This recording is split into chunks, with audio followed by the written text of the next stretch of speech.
అన్న ఇక్కడ రమణయ్య ఇల్లు ఎక్కడన్నా? రమణయ్య ఇల్లు? రమణయ్య అంటే మన ఆయనే. అమ్మో, ఆ హౌస్ లోను కూడా 6 నెలలుగా ఈఎంఐ కట్టంలే. ఖచ్చితంగా వీళ్ళు ఆ ఈఎంఐ వసూలు చేసే వాళ్ళే ఉన్నట్టున్నారు. వీళ్ళ మొహాలు చూస్తుంటేనే అర్థమైపోతుందిలే. ఐడియా. ఓయమ్మో, రమణయ్య ఇల్లా? వాళ్ళింటికి బాబా అన్న, వాళ్ళ చిన్న కొడుకు మన జైలుకు పోయి వచ్చాడు. వాళ్ళ నాయన పరమ రాక్షసుడు. వాళ్ళ పెద్ద కొడుకు అయితే పచ్చి తాగబోతు. మీలాంటి వాళ్ళని చూసినారంటే ఖచ్చితంగా కుమ్మేస్తారు మిమ్మల్ని. అమ్మ బతికిచ్చావన్నా. మా చెల్లిని వాళ్ళ పెద్ద కొడుకు ఇద్దాం అనుకున్నావా? థాంక్స్ అన్నా.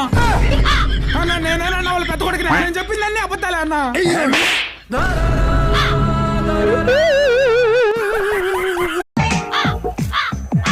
అన్న ఇక్కడ రమణయ్య ఇల్లు ఎక్కడన్నా? రమణయ్య ఇల్లు? రమణయ్య అంటే మన ఆయనే. అమ్మో, ఆ హౌస్ లోను కూడా 6 నెలలుగా ఈఎంఐ కట్టంలే. ఖచ్చితంగా వీళ్ళు ఆ ఈఎంఐ వసూలు చేసే వాళ్ళే ఉన్నట్టున్నారు. వీళ్ళ మొహాలు చూస్తుంటేనే అర్థమైపోతుందిలే. ఐడియా. ఓయమ్మో, రమణయ్య ఇల్లా? వాళ్ళింటికి బాబా అన్న, వాళ్ళ చిన్న కొడుకు మన జైలుకు పోయి వచ్చాడు. వాళ్ళ నాయన పరమ రాక్షసుడు. వాళ్ళ పెద్ద కొడుకు అయితే పచ్చి తాగబోతు. మీలాంటి వాళ్ళని చూసినారంటే ఖచ్చితంగా కుమ్మేస్తారు మిమ్మల్ని. అమ్మ బతికిచ్చావన్నా. మా చెల్లిని వాళ్ళ పెద్ద కొడుకు ఇద్దాం అనుకున్నావా? థాంక్స్ అన్నా.